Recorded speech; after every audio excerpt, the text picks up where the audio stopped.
This is Karen with NewClevelandRadio.net.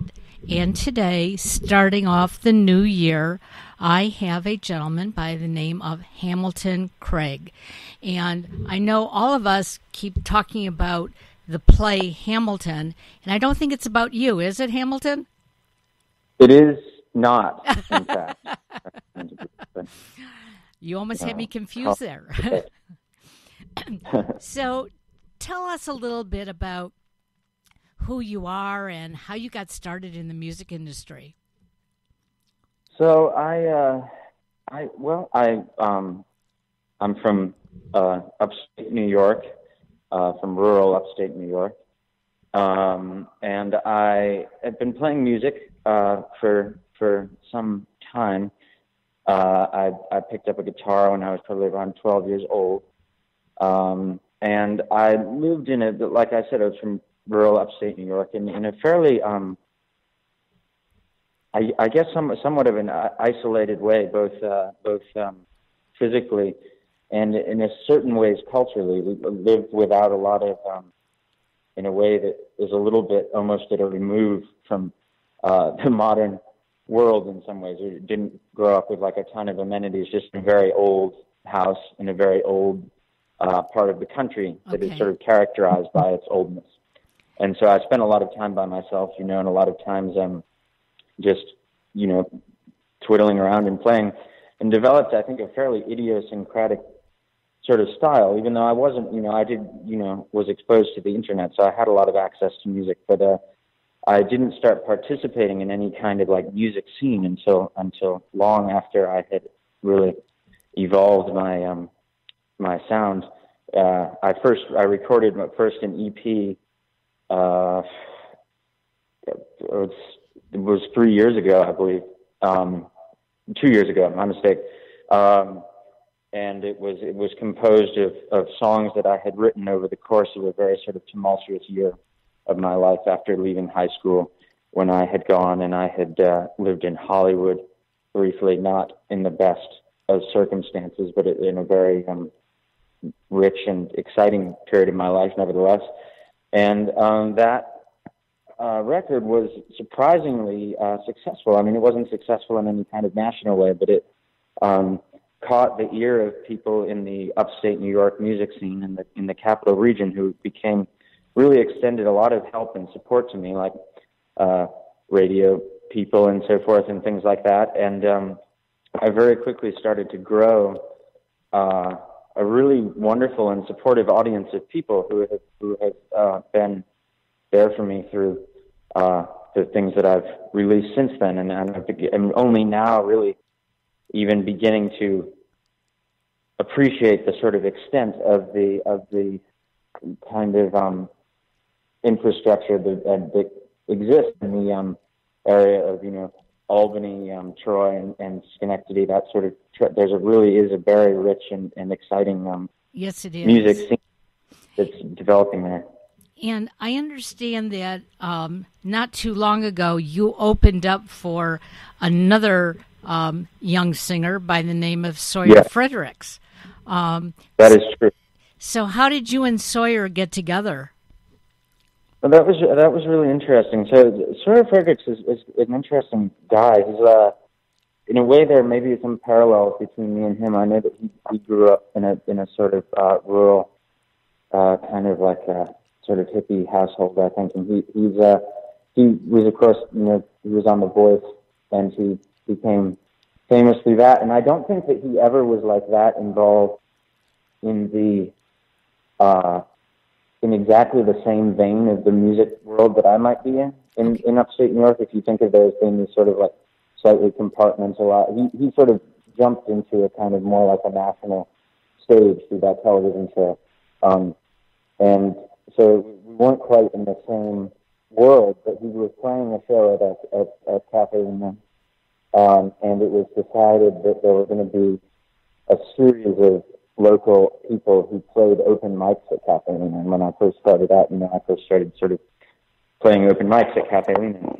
And so I was chosen, that he was there for 3 nights, and I was one of 3 people that were chosen to open for him. It was really interesting. It was like very different from maybe what like the typical audience that things I might play out would be. Mm-hmm. But like a really, really nice audience. Like they're very cool people. It was like this very just, he really has developed a certain kind of following that seems to be built almost like a kind of, in the most positive sense of the term, like a cult following. Like he has people that go to a lot of his shows and they have this very kind of warm sentiment towards each other and towards what his music represents to them. And they were very welcoming to me. It was really a cool experience. So tell us a little bit about your writing. Where do you get your ideas from? Are they all personal, or are you one of these people that people watches and picks up on the vibes of another person and writes a song? I think it's very personal. I mean, to the extent that it might even be a fault, I would say it's almost sort of confessional. Oftentimes, I certainly am very outside of what I like a storytelling tradition. Okay. Which is something that characterizes a lot of, especially older folk music, is sort of telling stories, making up characters and things like that. A kind of balladeering kind of tradition. I do really none of that. I think I did a little bit when I started out. And a lot of my lyrics are not particularly really explicit or all the time either. They're sort of, it operates on a kind of oblique level. And there aren't any, it's not built around, for instance, another thing you see a lot in folk music would be finding a central metaphor or idea and sort of extending that through a song. And I don't think that's something I do. What I do is probably closer to just kind of automatic writing with a long polishing period afterwards. And it produces probably some kind of strange things. I'm definitely a very melody-driven songwriter, maybe more than is associated with a lot of like solo acoustic music, which maybe tends to be more lyric-driven in a lot of cases. I definitely am very focused on melody, and I think melody probably takes the lead most of the time, and the lyrics tend to be something that follows the melody, hopefully with some amount of grace, but maybe not always. So, the way you explained, you're growing up, am I to believe then that you are all self-taught in the music industry? Yeah, I would say. I mean, my musical ability is not great, really. I don't think. I think I would like to liken it to. I think it's very naive. I would say is the style. It's. I've never had extensive guitar lessons or anything like that. So it probably. I'm getting to a point now where I really do feel the need to like push my ability a little bit further and try to sort of standardize certain aspects of it.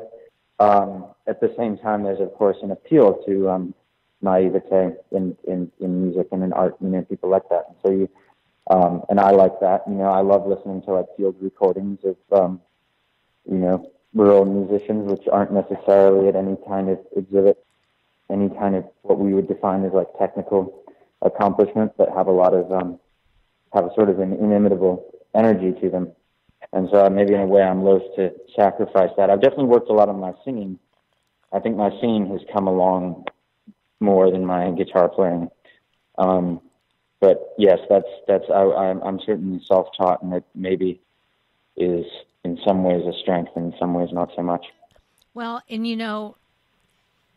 it's interesting because there's two schools of thought, and one is you should be professionally trained, and you should know everything there is about music from beginning to right up to this moment. And there are others who say the true music really comes from the passion and the heart of the artist. And you can hear that in your music. You put your whole soul into it. And you're not as concerned about, is this really the right way or is this the wrong way? There is no right, there is no wrong. It's your way. Right. And I think that's exciting. So tell us about some of the places where you are performing that, listeners can get out and see you possibly. Yes, so I have I really have been off of the business of performing for a little while. So, I do go to college now, so I have performed. I'm hoping to book. I'm established enough now that I have some ability to book shows in the region, but I haven't exercised that at the moment because I'm starting this. I'm starting a new job and I'm still doing school and stuff like that. But I am playing a house show in Saratoga Springs on the 26th with a new band that is just emerging in the Capital Region. That's incredible. It's called Joan Kelsey's Silver Lining. And the address it's a house show. The address is typically, you have to contact the promoter to get the address. So if people were interested in any way, I think it would be to their benefit to look up that band, Joan Kelsey's Silver Lining, which is just an incredible band. And if you were to contact them, they're very responsive, and you could get the address to that show. And then hopefully I will contact some of the very nice people that I've met in the through the Capital Region scene and put together a better slate of shows when I have a better idea of what my schedule is. Absolutely. I look forward to doing that. So you mentioned that you're going to school. So what are you studying in school? Study history. Ah. Yeah, I've had a variety of projects that I've been involved in. It's been sort of a hodgepodge of different things. I just completed a somewhat extensive independent study of a case of complicated land ownership in the bluegrass region of Kentucky, and the historical aspects of that, and the aspects of the history of race in Kentucky and how that has influenced the land and so forth. And I have really, at this point, I have to be. I would say I'm at a point in my life where the decision between pursuing this kind of academic work wholeheartedly and pursuing the music wholeheartedly is becoming something I'm aware of.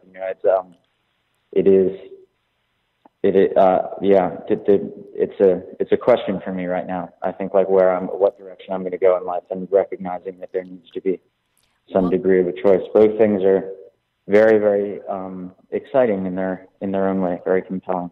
I don't think I'll ever stop playing music or releasing music, and I hope that I will be lucky enough to continue to have an audience. And I don't know exactly what the next step will be. Well, and sometimes, not having, an absolute direction in front of us is helpful. Having two things that you are juggling right now, they're both your passions. You love both of them. And sometimes you don't have to make that decision. The decision will be made for you as you continue on.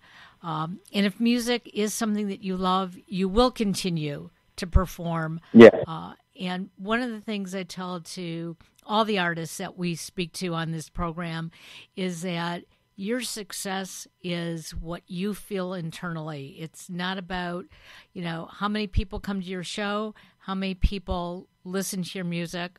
If you enjoy doing it and you can make a few people happy at a time, you've accomplished it. You are successful. And I think that is very true, and something I try to hold to myself. I definitely don't want to be. I think that it can be very poisonous to an artist to look to the future, particularly if it's the future that is idealized as like a conventional idea of fame. A lot of my favorite musical artists are people that were never famous, and some of them were never even able to be like career musicians. So I try to always, stay in touch with the present and what I enjoy about the present of making music. And right now, it's actually a very satisfying and exciting time for me with the art that I'm doing right now. And you did mention, living in the Capital District. That is an absolutely phenomenal place to live as a musician. The musicians there, they support each other. And so Yes. there's open mic nights. There are additional engagements like you got with Sawyer and so many more. And I know as we share out this podcast, you'll probably be getting some phone calls along the way asking you if you want to share in a gig, and we'll be excited to know about that. Yes, yeah, I'll be sure to stay in touch, and I appreciate you having me on. Well, we appreciate learning more about you. And again, this is Hamilton Craig, and we're going to hopefully make him as successful as the play Hamilton. How do you like that? Thank you. Yes, Okay. that's the only acceptable outcome. Yeah. All right. Do you have anything else you want to add? Oh, pardon me. Well, actually, I do. Okay. I was just about to. This is how good I am at promoting myself. You can see I have a new album that just came out. My first full length album. It was written over the course of the summer that I was on campus doing this independent study, and it is. You can find it on hamiltoncraig.bandcamp.com. I would really appreciate anybody checking it out. I think that it does represent for me a major accomplishment and a major step forward in terms of what I'm doing with music. And anyone who wants to participate in listening to that and even share their thoughts with it, I'm also available to be contacted through Hamilton Craig Music 1996 at gmail.com. It's the best place to contact me regarding anything to do with anything. I'm always happy to hear from people. Wonderful. And we will put the link for your music along with the podcast. So when people click on the podcast, they will see the link and go to that as well. Okay? Okay. Fantastic. All right. Well, have a great day, and we're wishing you the best in 2019. Yes, you too. Thank you so much. You. Bye-bye. Bye-bye now.